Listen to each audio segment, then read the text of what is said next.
सब आप मेरे साथ। सबसे पहले तो मुझे बताओ,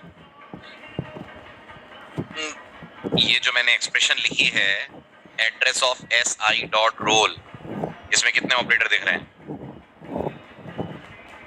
इसमें 3 ऑपरेटर्स हैं, बिल्कुल ठीक। कौन कौन है वो 3? एक है एड्रेस ऑफ, दूसरा है सबस्क्रिप्ट और तीसरा है डॉट। इनमें सबसे पहले कौन सॉल्व होगा? शाबाश, इनमें सबसे पहले सॉल्व होगा ब्रैकेट। तो कंपाइलर ब्रैकेट के कारण पढ़ेगा एस आई और आई की वैल्यू 0 होने के कारण वो पढ़ेगा एस 0। तो अगर आप सोचे ध्यान से तो ये पूरा 9 बाइट का ब्लॉक कौन है? ये है एस 0। फिर कौन सॉल्व होगा? फिर सॉल्व होगा डॉट। तो कंपाइलर एस 0 के रोल तक जाएगा, लेकिन स्कैनएफ को काम करने के लिए क्या चाहिए? एड्रेस। तो सॉल्व हो जाएगा डॉट के बाद तीसरे नंबर पे एड्रेस। तो अगर इसको आप हिंदी में पढ़ेंगे तो ये कैसे पढ़ा जाएगा? S0 के रोल का एड्रेस। तो यूजर ने अगर इनपुट में दिया 10 तो वो S0 के रोल में जाएगा। फिर ये बनेगा S0 की ग्रेड का एड्रेस।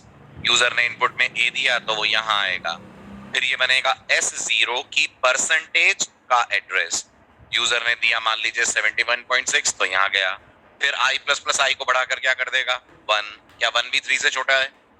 फिर यूजर से मांगेंगे रोल ग्रेड एन पर। अब जो वो इनपुट देगा वो जाएगा S1 के रोल के एड्रेस पे। S1 कौन है? S1 अगला 9 बाइट का ब्लॉक है।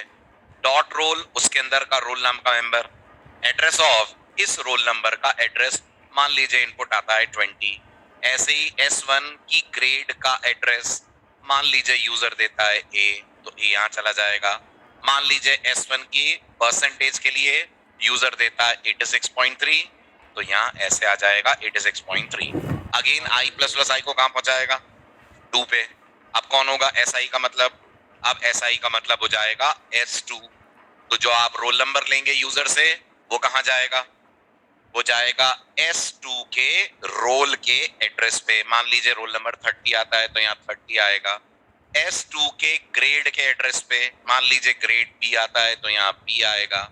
S2 के परसेंटेज के एड्रेस पे तो यहाँ आ जाएगा मान लीजिए 51.3। इसके बाद I बढ़कर हो जाएगा 3, 3 लेस देन 3 कंडीशन हो जाएगी फॉल्स। फिर ये फॉर लूप क्या कर रहा है?